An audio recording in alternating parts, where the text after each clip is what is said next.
Bon, alors, bienvenue dans ce podcast, un petit peu, particulier, hein. Aujourd'hui, je vais vous faire un petit peu la présentation de mon livre, donc du système, vers l'individu, vous expliquer, pourquoi ce livre, comment ça m'est venu et puis retracer, on va dire, chapitre par chapitre, un petit peu le livre, quoi. Donc, voilà, si vous n'avez pas le temps de le lire, bah, vous pouvez voir, cette vidéo, écouter ça en podcast, audio ou sinon, vous procurer le livre. Donc il est disponible, à la Fnac, pas mal de librairies partenaires. Je vous mettrai des liens où le trouver si le livre vous intéresse, quoi. Il se lit assez rapidement, hein, écriture assez grosse quand même. C'est quand même compliqué, dur d'écrire un livre. Moi, j'en ai jamais écrit.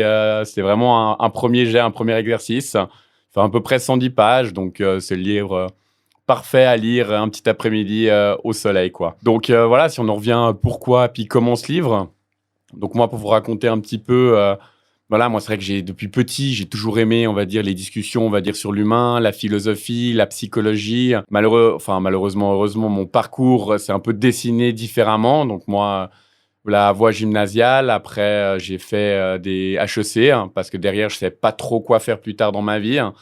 Du coup, je me suis dit, je vais prendre HEC pour m'ouvrir, on va dire, un maximum de portes disponibles. Et donc voilà, donc un petit peu la psychologie, même ça m'intéressait, la philo, un petit peu de côté, à me focaliser peut-être sur de l'HEC et puis à voir, bah, j'ai pu rebondir dessus et puis me réintéresser au sujet maintenant, quoi. Donc après, sinon, comment c'est venu? Donc c'est vrai que moi, c'est beaucoup de discussions avec mes amis, avec ma mère, ma famille, un peu sur l'humain, les systèmes. Est-ce que c'est juste? Est-ce que c'est normal? Est-ce que c'est une bonne direction qu'on prend, et voilà, tous ces questionnements, je pense que chacun a et que tout le monde peut avoir. Et j'ai commencé, on va dire, à poser ça sur papier. Alors heureusement, maintenant tout le monde sait, on a l'IA, on a ChatGPT, donc c'est super, un outil vraiment génial. D'ailleurs, je m'en cache pas, moi je l'ai utilisé pour l'écriture de ce livre, rien que pour un peu poser tout le contenu, synthétiser et autres. Et voilà, je suis parti une fois en soirée, en soirée dans mon appart, un petit peu en délire, à commencer à lui balancer mes contenus, commencer à faire des réflexions aussi avec lui, aller plus loin. Mais en fait, pourquoi tu penses ça? Pourquoi ça, c'est pas correct? Moi, je pense ça. Est-ce que c'est juste? J'ai commencé à développer, et itérer et poser, on va dire, tout ce que j'avais dans ma tête sur papier avec lui, sur papier, sur écran avec lui, on va dire. Et en relisant ça le matin, je lui demande est-ce qu'on n'arriverait pas à ça, en écrire un livre, à faire un plan. Il me dit oui, tout à fait. Bah voilà un petit peu la structure du bouquin, comment on la ferait et autres. Et je me suis dit, ah, c'est assez intéressant, il y a quelque chose à faire, quoi. Et puis, toujours eu envie, moi, d'aller un petit peu dans la psychologie, la philosophie, pas eu le temps de le faire avec les études. Je me suis dit, bon, bah, c'est le bon moyen, on va dire, aussi, déjà, de vider un peu ce que j'ai dans la tête. C'est toujours un bon exercice. Et puis d'écrire, voilà, moi, d'un profil quand même entrepreneur. Donc, dans l'entrepreneuriat, voilà, il y a souvent la valeur économique, mais c'est aussi le fait d'entreprendre des choses, des passions, des projets, des idées. Il faut du temps à disposition, hein. J'en avais un petit peu à ce moment-là et je me suis dit, allez, je me lance dedans, quoi. Donc voilà un petit peu comment j'en suis arrivé là. J'ai beaucoup réfléchi à la cover du livre, là, comme vous le voyez, là, finalement, un petit puzzle, hein, parce que c'est vrai qu'en fait, je vois un peu, on va dire, le monde et l'univers où on est finalement des pièces un peu de puzzle, tous assemblés pour former une unité, hein. Et que finalement, de se dire, alors oui, j'entends que cette pièce de puzzle, elle est essentielle pour construire le puzzle, hein. Sans elle, il ne pourrait pas se former, hein. Par contre, cette pièce, bah, c'est une pièce et elle a aussi son individualité et elle peut aussi vivre à l'intérieur du puzzle, comme aussi avoir sa propre existence un petit peu à l'extérieur. Donc, je trouvais que c'était quelque chose qui imaginait bien, on va dire, ce que je voulais illustrer dans mon livre. Donc, c'est un peu du système vers l'individu, de se dire, c'est vrai que quand on est au monde et on arrive dans ce monde, on est directement intégré dans des systèmes, hein, l'école, la famille, l'université, le travail, le mariage et ce genre de choses. Et finalement, dans ce parcours et ces steps qu'on va parcourir, bah, comment exister un petit peu plus en tant que personne, en tant que soi-même, se découvrir. Et pas des fois, alors voilà, il y a cette image, on va dire, on rentre dans un train qui fait en Suisse, on fait un Lausanne-Genève, ou allez, on va dire un Suisse-France. On arrive dans ce train, on sait où il va nous amener, il va y avoir des arrêts. Mais de se dire, bah, des fois, prendre un petit peu le temps de profiter du moment et de regarder un petit peu le paysage sur le côté. C'était une belle illustration, d'ailleurs, un petit clin d'œil à ma mère, où on avait parlé, assez joli, hein. Et de finalement, de se dire, bah, ce train, il avance, on est statique dans le train, mais finalement, le paysage, comme le temps de la vie, hein, bah, il avance à côté de nous, quoi. Je trouvais ça assez joli, hein. Et puis voilà, donc tout au long de ce livre, je retrace un petit peu les tensions que je vois et que je découvre. Ouais, c'était aussi que j'imaginais, que je pensais, que je challengeais aussi avec l'IA et que je décortiquais un petit peu le tout, hein, et de ces tensions donc qu'on peut avoir dès notre jeune âge, dans le milieu scolaire, en amour, dans nos relations amicales et ce genre de choses. Donc voilà. Après, moi, ce que je pensais là, c'est un peu procéder chapitre par chapitre. Comme ça, vous voyez, hein, donc je crois que ça va devoir 8 chapitres. Donc finalement, de les parcourir un par un et de se dire le contenu qu'il y a à l'intérieur, en espérant vous donner envie d'aller plus loin et de le lire. Donc sur le premier chapitre, donc c'est vraiment axé déjà sur les systèmes. Qu'est-ce que j'entends par un système? Et que voilà. Et donc du coup, reprenons un petit peu à l'essence, on va dire, des systèmes. C'est vrai que ces systèmes, donc qui ont été créés par l'humain, ces systèmes ont eu pour but, dans un premier temps, de créer de la cohésion entre nous, hein, de créer, on va dire, un langage, une façon de communiquer entre nous, une façon de s'entendre, pas tomber dans l'anarchie. Et donc, on a commencé à créer des systèmes qui nous permettent voilà, d'interagir et de communiquer entre nous. Après, finalement, que j'en découle dans ce livre, je me rends compte finalement que ces systèmes, finalement, on en devient des fois un peu aussi prisonnier, hein, que voilà, on n'arrive plus trop à avoir notre individualité, notre personnalité et ce genre de choses. Et je parle des fois aussi de la pensée créative hein, qu'on peut avoir très jeune quand on est dans le monde. Beaucoup d'imaginaire, beaucoup de choses. Et finalement, on est petit à petit intégré dans ces systèmes qui finalement viennent aussi normaliser, brider notre esprit, normaliser notre créativité et nous faire, entre guillemets, un peu rentrer dans des rangs, quoi. Donc voilà. Et puis, parce que c'est vrai que moi, j'en venais. Hein, c'est vrai que quand on est, on arrive au monde. On a toutes ces émotions qui nous envahissent, toute cette créativité, ce genre de choses qui se perd, on va dire, au fil du temps et qui est dommage. Parce que moi, j'avais vu une étude qui disait que 100% des enfants naissaient, à la naissance, avaient l'oreille absolue, quoi. Vraiment, parce que tous nos sens, hein, ils sont surdéveloppés. Et il y a cette théorie où on dit que plus on vieillit, on perd des neurones. Et c'est assez faux. En fait, on perd pas des neurones. C'est nos connexions neuronales qui se perdent entre elles. Parce que finalement, quand on arrive au monde, on a toutes ces connexions neuronales, d'où l'oreille absolue, cette créativité. Tout est connecté, mais finalement, le cerveau, il est assez lazy, un peu passif et autres. Et il va, étant donné qu'on vient quand même des animaux, hein, donc on a quand même cet instinct de survie très important. Et en fait, il se focalise sur l'important et sur les signaux dangereux et ce genre de choses.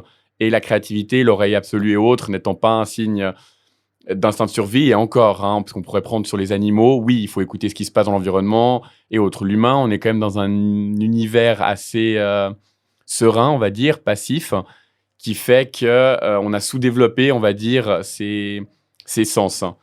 Donc voilà. Et voilà, après, c'est vrai que restant un peu sur ce côté animal et instinct de survie, il y a aussi ce besoin d'appartenance, cette conformité, hein, d'appartenir à un groupe, du coup d'être conforme.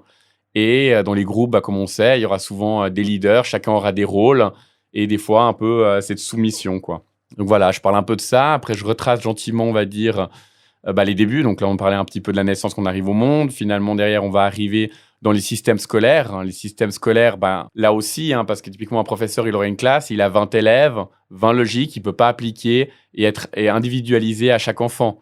Mettre une logique par enfant, donc on prend des logiques communes, rationnelles, qui sont compréhensibles pour tout le monde, mais des fois un petit peu compliquées. Moi, typiquement, je sais que j'ai pas une logique, on va dire, linéaire, j'ai une logique très imaginaire. Et dans ces logiques scolaires, un 2 plus 2 aligné, c'est quelque chose où j'ai eu beaucoup de mal. J'arrivais pas à me représenter visuellement ce genre de choses. Donc scolairement, des fois, assez compliqué, quoi. Après, je parle aussi voilà, typiquement, dans ces systèmes, on attribue énormément, on va dire, de notes, de récompenses et ce genre de choses. Donc, typiquement, on va arriver en classe, on aura des biens, très bien, après des barèmes jusqu'à 6, des fois jusqu'à 10, et ce genre de choses qui permettent, on va dire, dans ces systèmes et entre humains, de quantifier, on va dire, le bien du moins bien. Donc, qui est quelque chose que je peux être amené assez à critiquer, on va dire, là-dessus, parce que finalement, chaque individu est différent et on vient quantifier sur du quantifiable, alors que pas tout est quantifiable. Une émotion, un ressenti, une personnalité est difficilement quantifiable. Par contre, c'est vrai que du quotient intellectuel, on a aussi typiquement cherché à le quantifier avec des tests de barème comme le QI et ce genre de choses. Alors, je vais juste regarder, j'en mets juste le timer, pas trop dépasser, et vous tirez trop longtemps avec tout ce que je vous dis.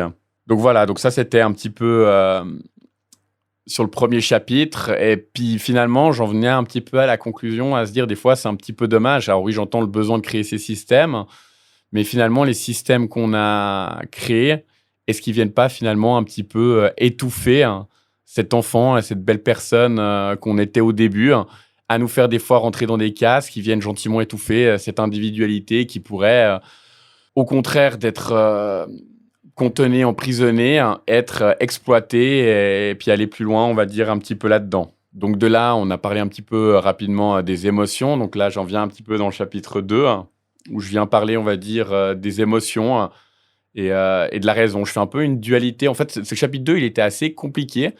En fait, je viens mettre trois choses en comparaison. Je viens mettre l'émotion, la raison et le temps. Donc, et de là, je me disais, qui fait quoi? Quel est le plus important? Est-ce que c'est mieux d'être dans la raison? Est-ce que c'est mieux d'être dans l'émotion? Quel est l'impact du facteur temps dans l'émotion, dans la raison? Est-ce que c'est une variable externe? Est-ce qu'elle interagit avec les autres? Donc, je me suis un petit peu plongé là-dessus. J'ai d'ailleurs beaucoup appris, parce que moi, je suis quelqu'un de très cartésien, très rationnel. Donc, j'étais assez convaincu que la raison était le plus important. Et finalement, arrivé à la fin de ce chapitre, je me rends compte que finalement, l'émotionnel est quand même plus important.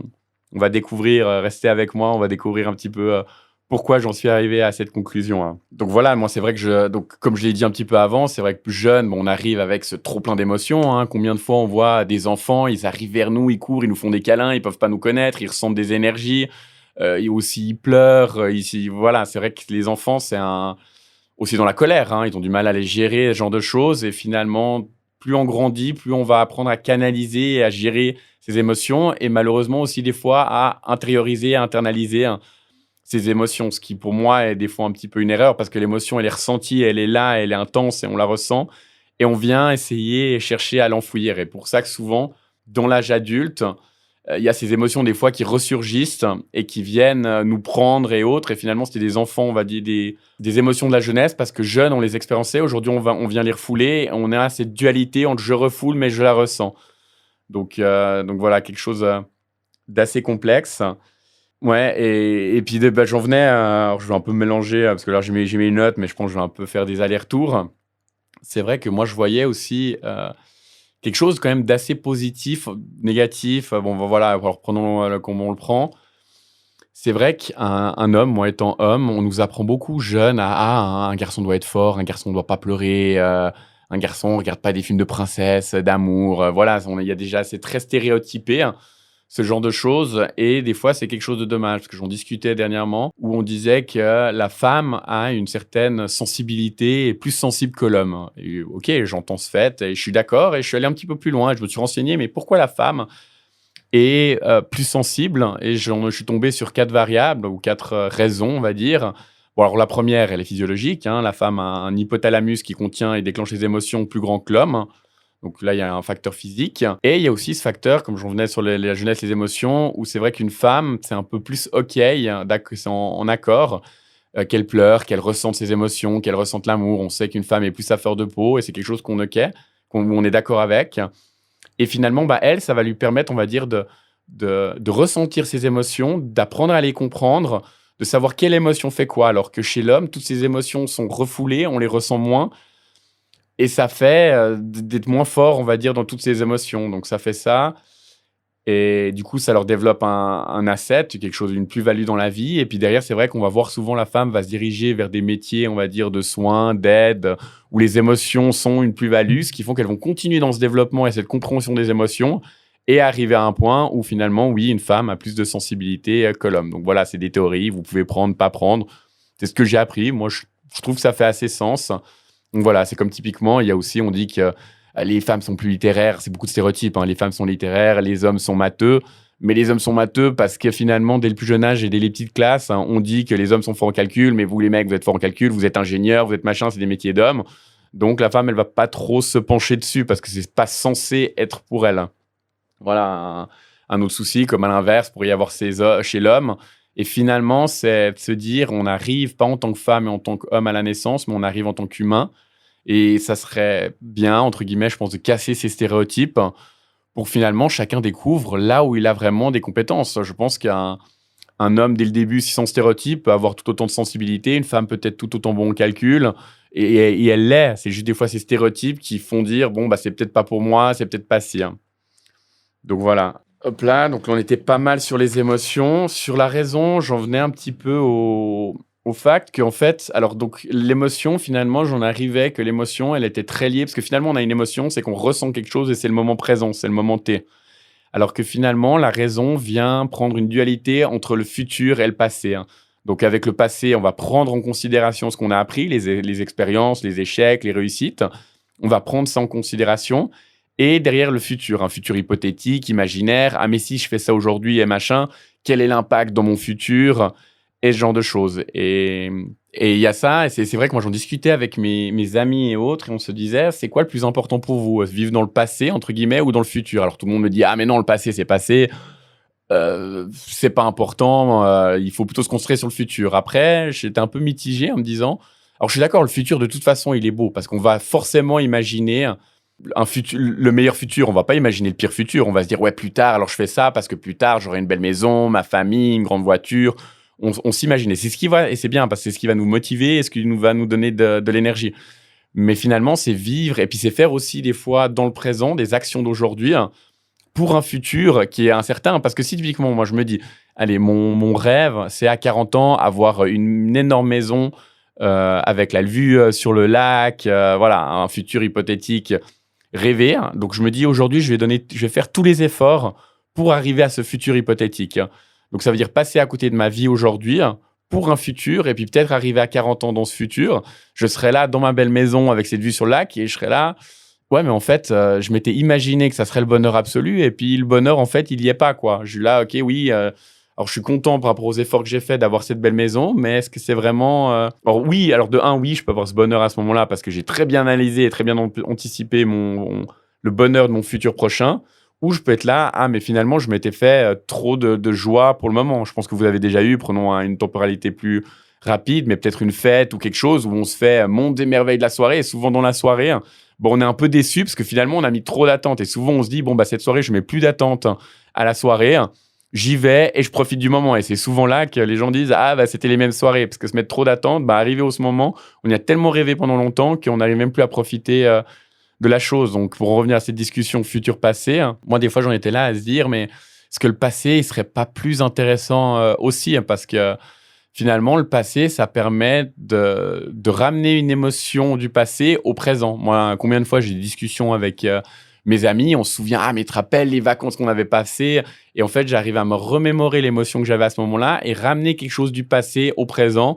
Et finalement, quand on est entre amis, on se rend compte que la majorité de des discussions, bah, on parle pas trop, ah, mais toi, tu te vois comment dans le futur ou autre, parce que tout le monde sait que c'est hypothétique et autres, ça nous intéresse moins.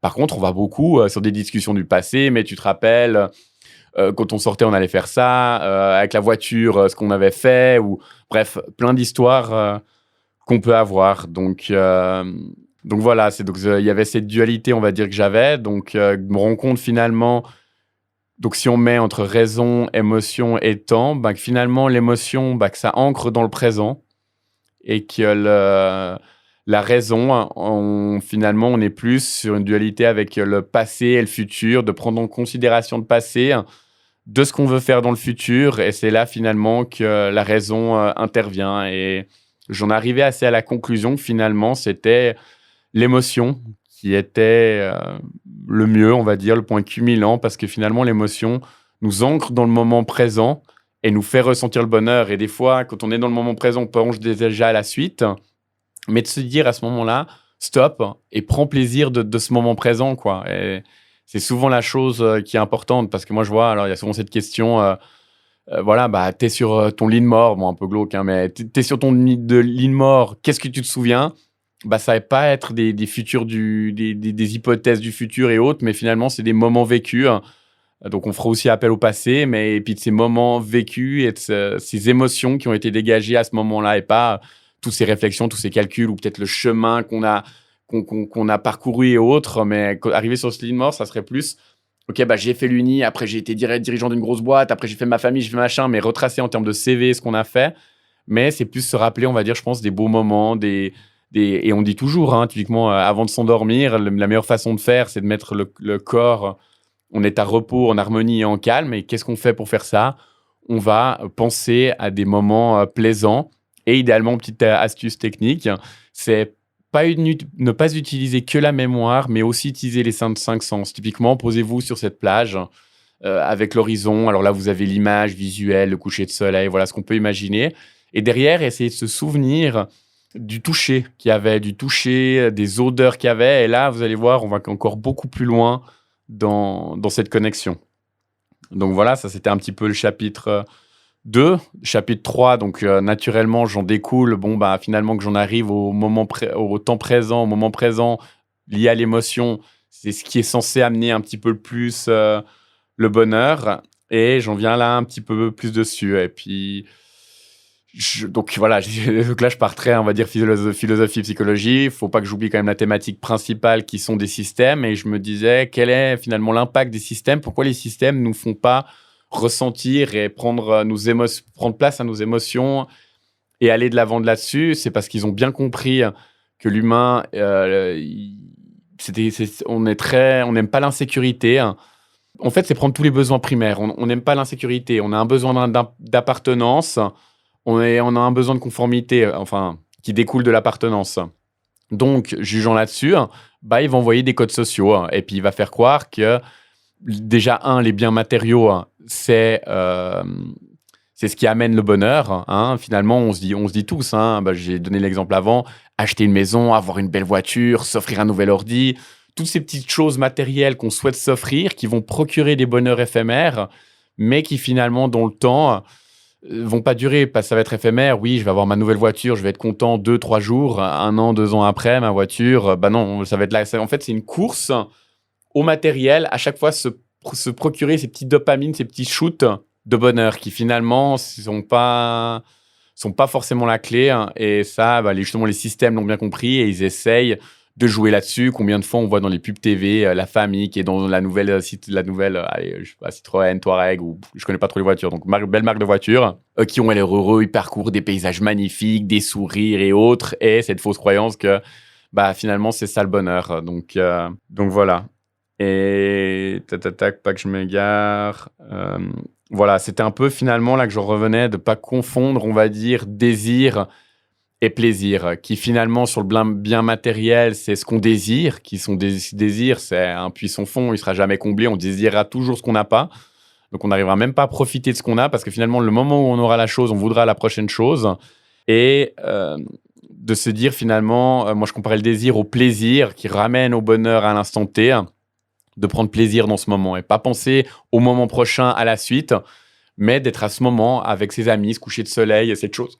Ce moment qui nous apporte des émotions et nous fait plaisir, de ressentir ces émotions, de les vivre et de se dire « Ok, stop, là, je vis un bon moment, quoi. » Donc, voilà.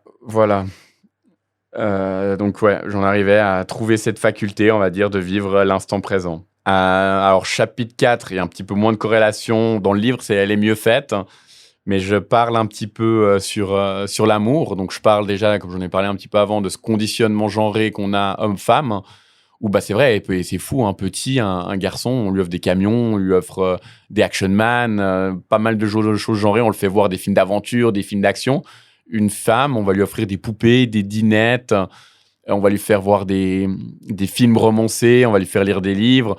Tout ce genre de choses qui finalement, dès notre plus jeune âge, nous laissent pas toutes les voies disponibles, mais nous met déjà, on va dire, dans des cases un petit peu prédéfinies et des voies un petit peu pré-tracées, quoi. Donc, et qui aussi, malheureusement, sépare, on va dire, les genres, parce que finalement, les garçons vont partir d'un côté avec du foot, des actions et ce genre de choses, les filles d'un côté, et il n'y a jamais de mixité, alors que je suis convaincu, comme les femmes, je pense que chacun, l'un comme l'autre sexe, peut s'apporter des choses. On a des compétences physiques, intellectuelles. Il y a quand même de la différence. Et puis, chacun peut amener à l'autre, mais on est amené à être séparés dès le plus jeune âge. Et vous voyez, petit, on prend une salle de classe, on va demander aux garçons d'aller s'asseoir à côté d'une fille, mais c'est la catastrophe. Alors que finalement, c'est pas si dramatique que ça, mais c'est parce qu'on arrive dans une société où on segmente les deux.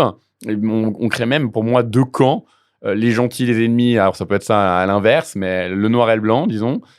Et ça met cette dualité qui est un petit peu ridicule.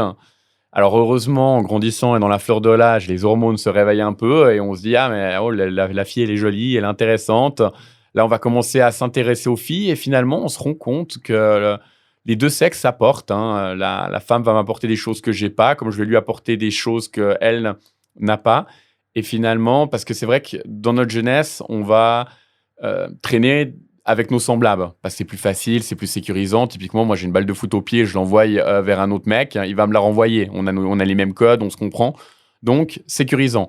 Mais arrivé à un certain âge, vers l'âge 18-19 ans, j'aurais fait le tour, enfin, parce que finalement, c'est une copie, c'est un semblable à moi-même. Et finalement, pour aller un petit peu plus loin dans cette facette de moi-même, ben, il faut aller trouver quelqu'un qui va m'amener au-delà de mon réfléchi, de mes compétences. Et c'est là que l'homme et la femme se rencontrent et que on va au-delà, on va dire, de nos capacités et nos possibilités. Quelque chose d'ailleurs que moi que j'ai appris avec mon ami ChatGPT, hein. Au début, moi, j'étais assez sceptique où je me disais, mais attends, mais c'est bizarre, étant donné que j'avais cette vision où quand on est enfant, ben voilà, on est naturel, il y a tout qui est assez juste, nos émotions et autres. Pourquoi on va pas vers les femmes, on reste vers les mecs?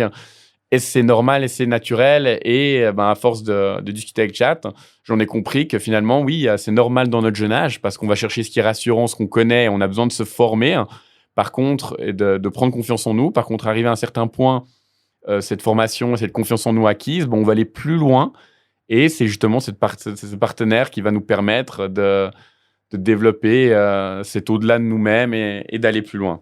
Donc voilà, et après, revenons un petit peu au système. C'est vrai que sur les systèmes, après, ben, je parlais, donc déjà qui mettent en place, on va dire, c'est... Alors ça, c'est plus, ouais, mais c'est l'humain et des systèmes, cette séparation genrée, on peut l'appeler comme ça. Et derrière aussi, avec le mariage, qui viennent derrière mettre cette institution du mariage, qui maintenant est quand même pas mal détournée, parce que prenons avant, on se mariait, c'était plus pour éviter des guerres, typiquement le roi du château X, le roi du château Y, je prends ma femme, je prends ton fils, on fait une alliance, et on fait ce genre... et voilà, et c'est pour ça qu'un petit peu est né le mariage, et c'est resté. Hein. Et maintenant, c'est vrai qu'on a ce mariage où on doit se promettre amour et fidélité à vie. Hein. Alors, il y a pas mal de débats. Est-ce que c'est possible, amour à vie? Moi, personnellement, je pense que oui. Je pense pas pour tout le monde. Je pense que c'est possible. Pas tout le monde est capable. Je pense qu'on est tous différents. Et je pense que on a érigé un seul modèle d'amour et de mariage, qui est l'amour hétérosexuel et monogame. Par contre, oui, je pense qu'il convient à certaines personnes. Je pense à la majorité, étant donné que c'est ce qui a été adopté. Par contre, pas à tout le monde, quoi. Alors aujourd'hui, heureusement, bien heureusement, notre société est plus ouverte. Il n'y a pas que ça comme solution. Mais voilà, pendant longtemps, ça a été que ça. Et c'était de nouveau s'enfermer dans des systèmes, d'avoir peut-être d'autres envies, mais devoir faire ça pour complaire et pour appartenir à ce genre de système. Donc voilà, heureusement, maintenant, c'est en train de s'ouvrir. Mais c'est un travail voilà, qui doit être mis en avant et qui se fait, quoi. Et j'ai fait un petit peu le tour. Et puis voilà, donc j'en venais un petit peu sur l'amour, donc un peu plus sur l'interne. Derrière, je partais un petit peu plus au niveau de l'externe. Donc après, je pouvais parler, on vient un petit peu sur le corps, hein, et je parlais même ici du corps-objet aujourd'hui. Hein. C'est plus vraiment notre corps, c'est plus le corps idéalisé de la société, hein, où finalement, bah, on n'a vraiment pas le nôtre parce qu'on est encore pire maintenant hein, avec les réseaux sociaux et autres. Et encore, il y a les retouches photos. Il y a même maintenant, on voit de l'IA qui vient nous retoucher ou créer même des personnages complètement fictifs. Et on croit que c'est la réalité. Et finalement, des fois, c'est une fausse réalité parce que nos corps, ils sont quand même morphologiques. On ne peut pas les transformer, même si on a beaucoup qui passent sur le bistouri et autres, mais on vient à changer nos corps, remodeler. J'avais un exemple assez joli d'ailleurs où des poupées Barbie, où finalement, si on prend l'origine des poupées Barbie quand ça a été créé, c'était vraiment une simple poupée banale. Et finalement, on a fait ressembler de plus en plus la poupée, hein, qui sont venues avec les poupées Barbie, donc à l'humain. La poupée Barbie, hein, sublimée et magnifiée de l'humain, c'est vraiment les tops, ce qu'on croyait le top, et puis l'érigé, on va dire ce qui est censé être la perfection féminine, et finalement, c'est l'humain qui cherche maintenant à ressembler à une poupée Barbie, quoi. C'est plutôt utopique comme idée, quoi. Donc voilà. Et c'est vrai qu'il y a aussi ce désir profond hein, de la jeunesse, de la fécondité, de rester beau, de rester jeune et ce genre de choses, et de pas accepter bah, des fois ce corps bah, qui se transforme, qui change, qui vieillit, et ce combat que je peux entendre, hein, ce combat contre la mort, de rester jeune, de rester fécond dans la fleur de l'âge, mais qui finalement vient amener, on va dire, des dérives au niveau de la société, quoi. Donc voilà, donc là, c'était vraiment toute la première partie, hein, donc vraiment sur ces systèmes. Alors là, c'est vrai que là, j'ai beaucoup plus parlé, on va dire, de l'humain, mais tout finalement ce que là j'ai parlé de l'humain et les constats que j'en ai faits, c'est lié à des dérives des systèmes qui nous ont amenés à ce genre de choses, quoi. Et donc voilà, donc moi, comme vous voyez, avec toutes ces questions, toutes ces choses des systèmes qui m'énervaient, où je me sentais pas, ben, il y a eu au bout d'un moment cette frustration qui est née en moi. Et puis moi, toujours un cerveau très, très créatif, très imaginaire. Alors moi, j'ai bien voulu rentrer dans les normes, hein, pour l'école, après l'université. Je me suis cassé la tête à apprendre des choses, à avoir cette logique linéaire. Je m'étais dit: «OK, le scolaire, l'uni, ça va être ça et dans le boulot, waouh, ça va être, je vais enfin pouvoir m'exprimer, aller de l'avant et tout» et finalement, je me suis rendu compte, ben, que les sociétés, souvent, parfois, bah, c'est un peu une continuité de ce qu'on a dans le scolaire et autres et arrivé à toute cette frustration emmagasinée et ce genre de choses, j'ai envie de tracer un petit peu, ma voie tout seul. J'ai eu la chance de naître, enfin, de ma génération, donc on peut le dire, allez, je suis de 91. Je suis pile arrivé sur l'âge des 30 ans, sur, on va dire, bon, c'est déjà arrivé un petit peu avant, mais c'est là que ça prenait vraiment mon côté sur le digital et autres. Même un petit peu avant, moi, j'avais 25 ans, j'ai commencé à voir ça et j'ai vu, on va dire, le digital. Alors, le digital, j'ai pas une passion pure pour le digital. Par contre, ce que j'ai trouvé intéressant, c'était le peu de barrières à l'entrée qu'il y avait. Parce que c'est pas comme un métier d'avocat ou médecin ou autre, où finalement, les années d'expérience vont toujours primer, hein. Parce que c'est vrai qu'un médecin qui a 20 ans d'expérience, il a vu plus de cas, il a plus d'expérience comme un avocat, et un junior pourra jamais lui passer devant. Alors que dans le digital, bah, c'est la balle est remise au centre et finalement, aujourd'hui, même moi, je suis dans le digital, là, maintenant, un jeune qui a 20 ans, qui connaît les codes TikTok, en 2 jours, 3 jours, il peut être meilleur que moi. Et puis aujourd'hui, même avec l'IA et autres et toutes les formations qu'il y a en ligne, on peut être autodidacte et il y a plus de meilleurs. Ça, finalement, ça va être au plus curieux, au plus créatif et j'ai vu une opportunité là-dedans. Donc je suis allé dans le digital, je suis quelqu'un quand même d'assez déterminé et d'assez curieux. J'ai mis un peu les mains dans le cambouis, commencé à faire des choses et autres et puis finalement, il y en a quand je l'ai fait, peu qui le faisaient parce que les barrières d'entrée étaient assez faibles, peu qui le faisaient et du coup, j'ai commencé à m'y mettre et puis commencer à structurer le tout, hein, et j'ai réussi à trouver, mon émancipation, on va dire, de tous ces systèmes, dans l'entrepreneuriat via mon agence digitale où j'accompagne, mes clients, où j'ai pu lancer à côté plein de projets. J'ai lancé des e-commerce, une boutique de yoga, pas mal de projets, on va dire, que j'ai fait, bah, grâce au digital. Parce qu'au digital, finalement, on arrive à faire pas mal de choses. On arrive à se faire un site internet. Après, il faut trouver juste des fournisseurs ou trouver des clients. Mais on arrive à construire, un petit peu, la chose. Donc j'ai trouvé ça dans l'entrepreneuriat qui pour moi, alors il y a pas que, hein, cette forme d'émancipation des systèmes, mais qui pour moi, en tout cas, a été la mienne. Et je vais m'arrêter un petit peu 2 secondes là sur l'entrepreneuriat, où c'est vrai que l'entrepreneuriat, on voit le mot entrepreneuriat et on voit souvent la valeur économique de l'entrepreneuriat. Et c'est souvent, des mecs qui font, des millions, ce genre de choses.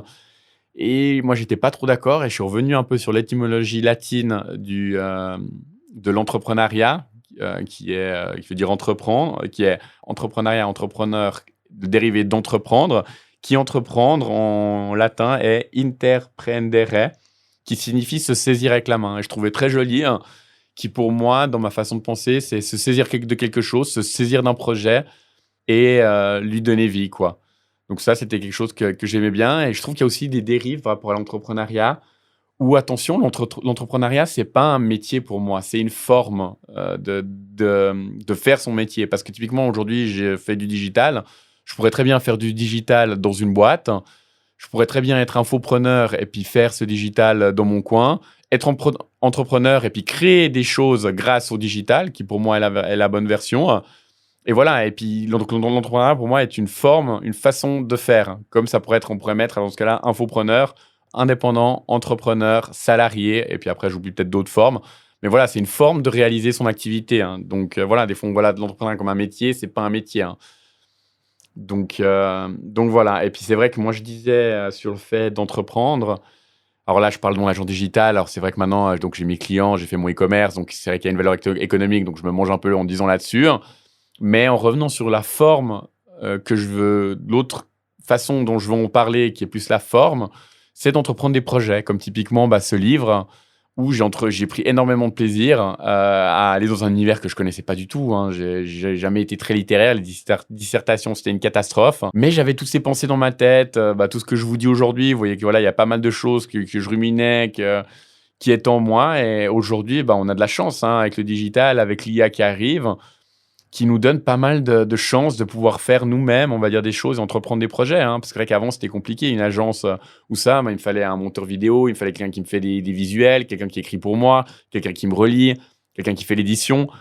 Là, on peut tout faire nous-mêmes. Là, typiquement, le livre, donc je l'ai écrit moi avec ChatGPT. Après, je l'ai mis sur Word. Après, je me suis auto-édité sur une plateforme ça m'a coûté 30 francs finalement d'avoir mon livre publié. Et puis après, c'est du book on demand. Donc, dès que j'en commande un livre, il l'imprime et puis je le reçois. Donc, j'ai un peu auto-édité mon truc. C'est moi qui ai fait la cover, qui est mis en format. Voilà, on va avec ChatGPT, on lui dit, OK, c'est quoi le format des livres? Quelle est la typographie utilisée?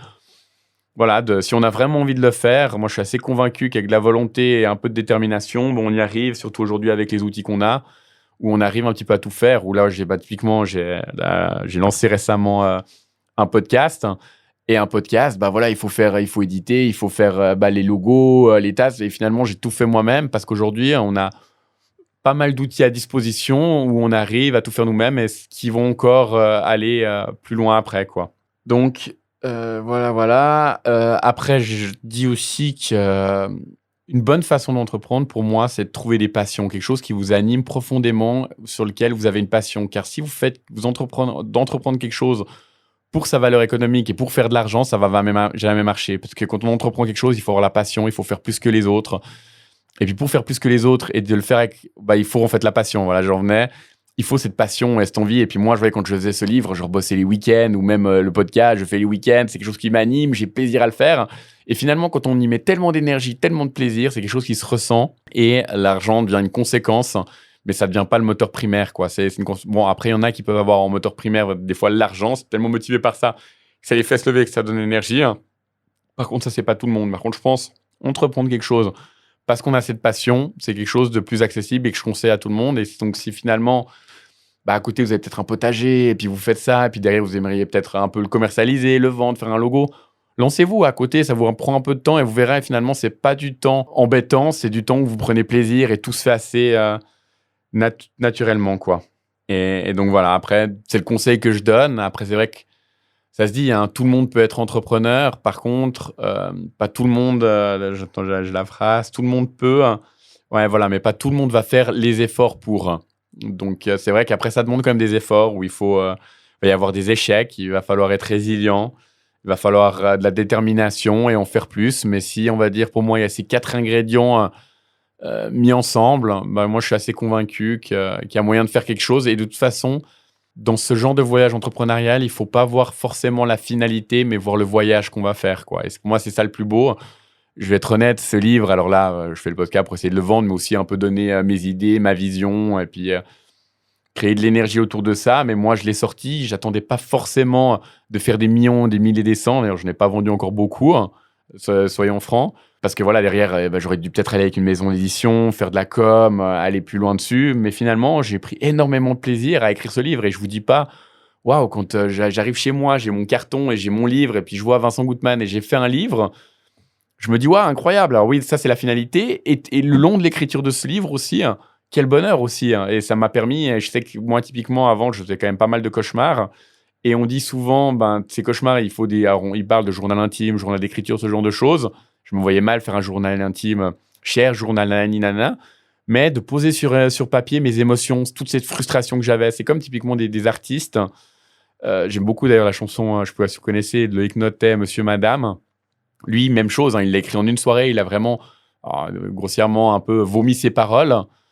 Et puis finalement, il a vomi ses paroles, il l'a sorti, et finalement, c'était un super tube parce qu'on a senti cette authenticité, cette façon de faire. Et lui, il disait, à la base, c'était pas du tout ça, j'avais juste envie de vomir le tout.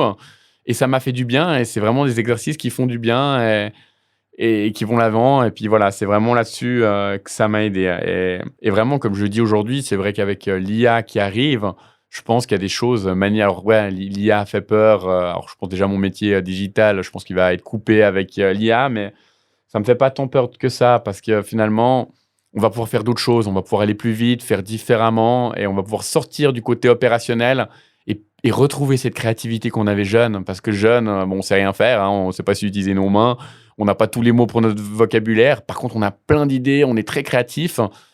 Et j'ose espérer qu'on va retrouver cette créativité de jeunesse et pouvoir faire. Et puis après, il y aura ce ChatGPT qui sera nos mains, notre opérationnel, et en fait, on pourra juste laisser notre créativité aller de l'avant et faire des choses. Et aussi, même dans la formation, l'éducation, où je critiquais avant typiquement, et je comprends qu'un prof, bah, il peut pas aller de manière personnelle sur chaque élève.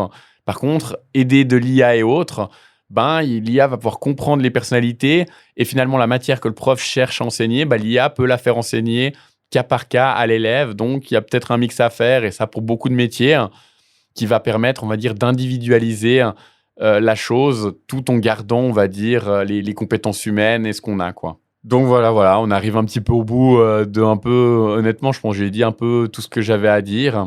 Donc voilà, donc moi, comme vous dites, le livre est disponible, je vous mettrai des liens. Et c'est vrai que dans ce livre, si on reprend maintenant du début à la fin, donc le livre s'intitule Du système vers l'individu. J'aurais même dû le faire à l'inverse. C'est finalement un individu qui arrive dans des systèmes où là, avec l'entrepreneuriat, mais il y a aussi d'autres formes, où je cherche maintenant un peu à émanciper, savoir qu'il appartient à des systèmes, mais à s'émanciper un peu et puis vivre un peu plus dans sa singularité, dans son développement personnel et autres. Et finalement, maintenant, on crée l'IA. Et est-ce que finalement, l'IA laisserait place à de nouveaux, ne laisserait pas place à de nouveaux systèmes? Ouais, ça serait se dire que finalement, moi, voilà, j'y reviens. Ça serait de se dire, bah, attention cette fois à ces nouveaux systèmes de ne pas en devenir prisonnier, comme on a pu le faire avec les premiers systèmes qu'on a créés, où finalement, on dit un peu métro, boulot, dodo, où finalement, on est enfermé dans ces systèmes qu'on a créés. Personne ne nous a rien demandé. On sait créer le métro, boulot, dodo. Donc, on a créé ça. Maintenant, il y a l'IA qui va arriver. Je pense que ça va créer de nouveaux systèmes. Attention donc à ne pas en devenir prisonnier, mais de l'utiliser à bon escient dans son bien-être à chacun et dans son développement personnel. Donc voilà, moi j'arrive gentiment au bout de mon truc. J'espère que vous avez aimé ce petit épisode. Si vous avez des questions, vous voulez interagir avec moi, il y a des points ou des choses où vous n'êtes pas d'accord avec ce que j'ai dit, ça peut. Moi, c'est une vision que j'ai. J'entends bien qu'on n'a pas tous la même vision et heureusement, chaque individu est de manière magnifique, unique. Donc, n'hésitez pas à réagir en commentaire là-dessus. Et puis moi, très volontiers, je viens échanger avec vous, on vient en discuter. Et si vous avez aussi des fois des projets, mais manque d'énergie, ou vous avez besoin de techniques, ou de comment j'ai fait, ou vous avez des questions à me poser, n'hésitez pas. Je vous mettrai aussi le lien. J'ai fait un lien sur mon site internet, ou alors je l'ai appelé la méthode V-Coaching. Donc voilà, vous pouvez booker des sessions de 30 minutes avec moi. Et si vous avez des idées sur l'entrepreneuriat ou vous voulez échanger sur des thématiques ou autres, bah, moi, c'est très volontiers que je viens échanger là-dessus avec vous. Voilà.